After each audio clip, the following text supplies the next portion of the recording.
आप सभी का स्वागत है हमारे चैनल पर। इस वीडियो में आपको गौतम बुद्ध के संपूर्ण जीवन की गाथा का ज्ञान होगा, इसलिए इस वीडियो को पूरा जरूर देखें। गौतम बुद्ध की संपूर्ण जीवन की सीख।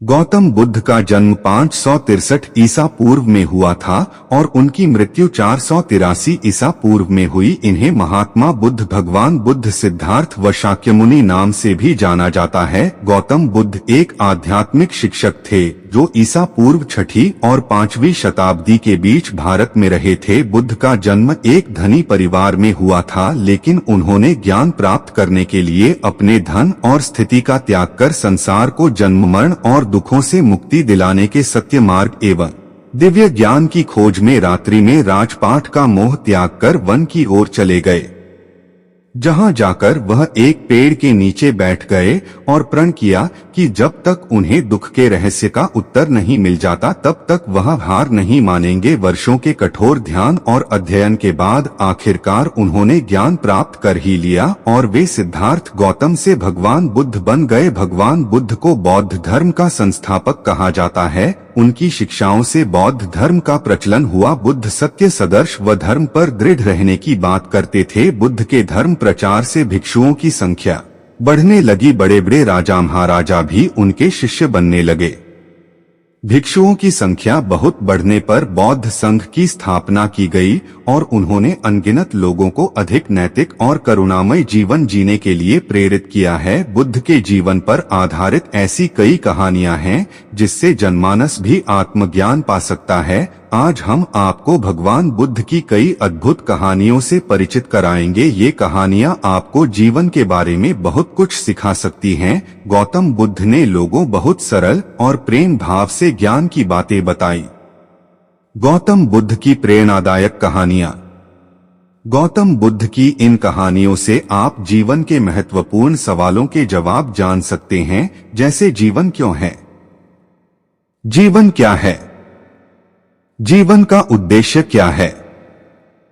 तो चलिए बिना समय गवाए बुद्ध के ज्ञान के महासागर में डुबकी लगाएं और अपनी चेतना को आनंद के अद्भुत सैर पर ले चले। मन का कीचड़।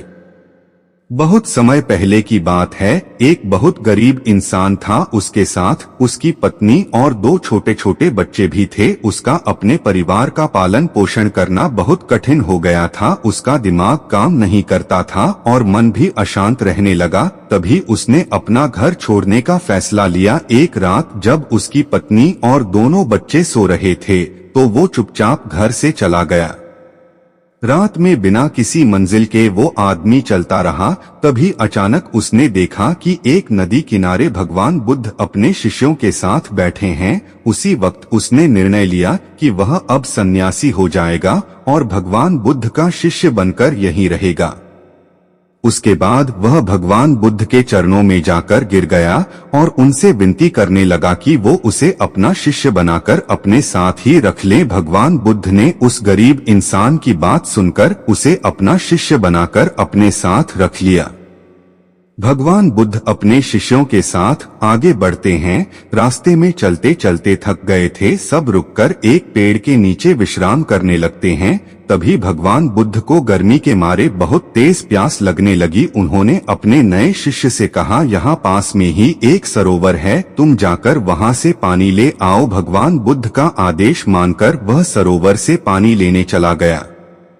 जब वह सरोवर के पास पहुँचा तो उसने देखा कि कुछ जंगली जानवर सरोवर में उधम मचा रहे हैं। जैसे ही वह सरोवर के और पास गया, सारे जानवर वहां से भाग जाते हैं, लेकिन सरोवर में कीचड़, सड़े गले पत्ते ऊपर तैर रहे थे, जिसके कारण उसका मन नहीं मान रहा था। उसने सोचा, इतना गंदा पानी भगवान बुद्ध पिएंगे कैसे। फिर वह बिना पानी लिए वापस लौटता है और आकर बुद्ध से बोलता है, भगवान उस सरोवर में तो बहुत ज्यादा गंदा पानी है, वो पीने लायक नहीं है।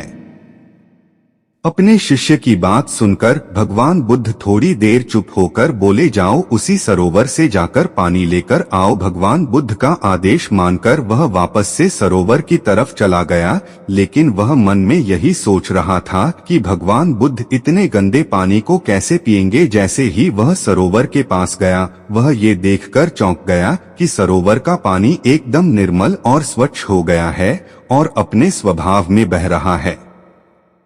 उसने पानी लिया और भगवान बुद्ध के पास आते ही उनसे प्रश्न करता है, भगवान थोड़ी ही देर में सरोवर का मैला पानी इतना साफ कैसे हो गया? फिर बुद्ध ने उसे समझाते हुए कहा, जब जानवर पानी में उधम मचाए हुए थे तब सरोवर का कीचड़ उभर आया था, लेकिन कुछ देर शांत रहने पर कीचड़ फिर से नीचे बैठ गया और पानी पहले जैसे फिर से निर्मल और स्वच्छ हो गया। ठीक इसी तरह से हमारे मन की स्थिति भी ऐसी ही होती है। जीवन की कठिनाइयों और भाग दौड़ हमारी मन में उथल पुथल पैदा कर देती हैं, जिसके कारण हम बिना सोचे समझे गलत निर्णय ले लेते हैं।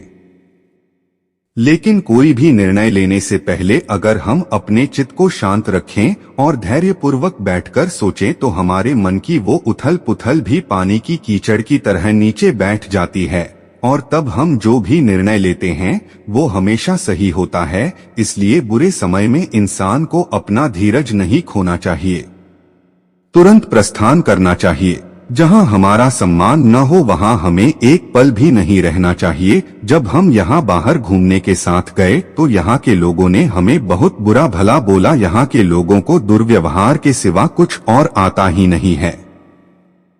उसकी बातें सुनकर गौतम बुद्ध मुस्कुराकर बोले, क्या किसी और जगह पर तुम सद्व्यवहार की आशा करते हो? इस पर दूसरे शिष्य ने बोला, इन लोगों से तो अच्छे ही होंगे, इनकी तरह तो नहीं होंगे। फिर गौतम बुद्ध बोले, किसी भी जगह को सिर्फ इसलिए छोड़ देना गलत होगा कि वहाँ के लोग दुर्व्यवहार करते हैं। हम सभी तो संत हैं, हमें कुछ ऐसा करना चाहिए कि जिस स्थान पर भी हम जाएं, उस स्थान को हम तब तक नहीं छोड़े जब तक वहाँ के लोगों को सुधार ना दें।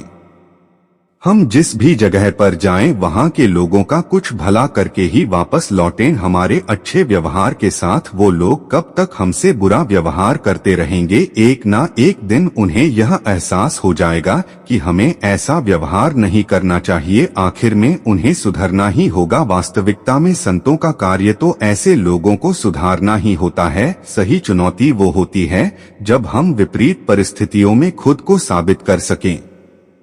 ये सारी बातें सुनकर बुद्ध के प्रिय शिष्य आनंद ने प्रश्न किया, उत्तम व्यक्ति किसे कहते हैं? इस पर बुद्ध ने जवाब दिया, जिस प्रकार से युद्ध के मैदान में हाथी चारों तरफ के तीर सहते हुए भी आगे बढ़ता जाता है, ठीक उसी तरह उत्तम व्यक्ति भी दूसरों के अपशब्दों को सहते हुए अपना कार्य करता रहता है।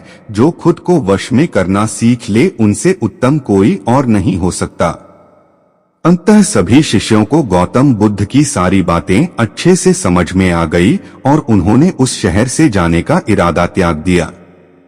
निष्कर्ष तो दोस्तों, आप सभी अच्छी तरह से जान गए होंगे कि गौतम बुद्ध की कहानियां। आज के इस पोस्ट मैंने आपको गौतम बुद्ध से जुड़ी ऐसी 7 शिक्षा और प्रेरणादायक कहानियां बताई है जो हमारे जिंदगी को एक सही लक्ष्य चुनने में मदद करेगी।